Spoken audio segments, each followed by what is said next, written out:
Urban Dictionary defines NoFap as the suppression of sexual energy to become godlike. The effects of NoFap causes you to eventually gain powers such as flight, teleportation, increased strength, X-ray vision, and the power to create bullets out of pure energy. Y'all wild. As Christian men, we strive to be more and more like Jesus. And if we want to become godlike, we need to engage in NoFap. Hey yo, what's poppin', Papa? My name is Mickler, and I'm a single dad on a journey to discover what it means to be a kingdom man. And today's topic of discussion is, should Christian men be on NoFap? And the answer is yes. Yes, we should.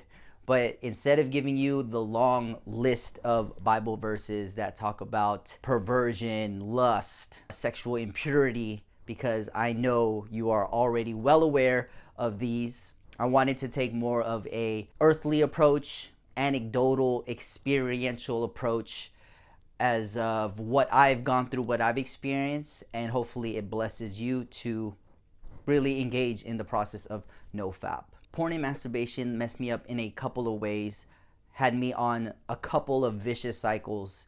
And one of those cycles was, one, I would be having sex with women, right? It would feel amazing. And we could talk about this topic because obviously we're single dads, we're saved by grace, but we did have children out of wedlock, all right? So yeah, we're just gonna be open, real, raw here.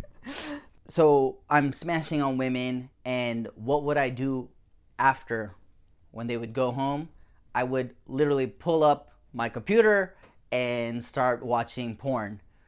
Why? I just had this amazing time with this girl, but yet when she's gone, I'm like, yo, let me open my laptop.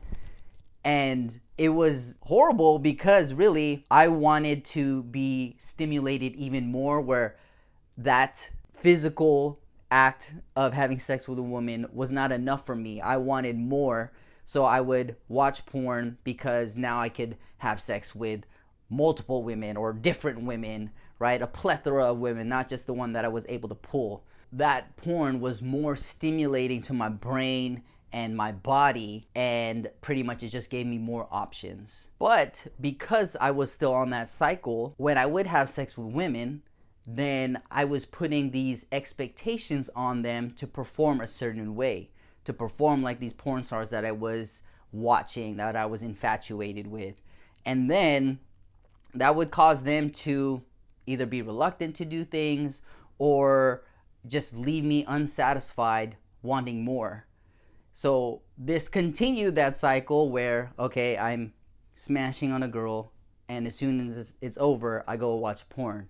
And now porn is stimulating me, and I have now these expectations. So when I go and smash the girl, then it's not as awesome because I have these standards that I'm looking for, and they need to do this certain thing to me in order for me to feel satisfied. So in this vicious cycle, I was pretty much unsatisfied in each state, when I was with the woman or at the end when I was watching the porn. And it was just me just trying to find that next hit. Literally, physically, but dopamine hit, brain-wise, and just that feeling inside that really couldn't be satisfied. But I was stuck in that cycle, and it was pretty bad. So that was in a season when I was getting it wet.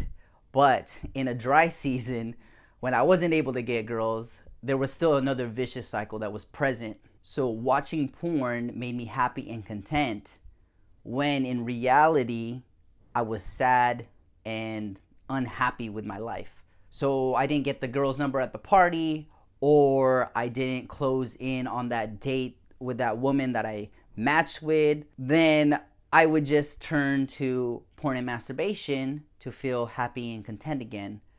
But in reality, I was sad and I was living a freaking lie. I was saying everything is fine and dandy, Mickler, but nothing freaking was. I was pretty much just lying to myself because I couldn't sit with the feelings of rejection, insecurity, and discomfort from me being out in the real world.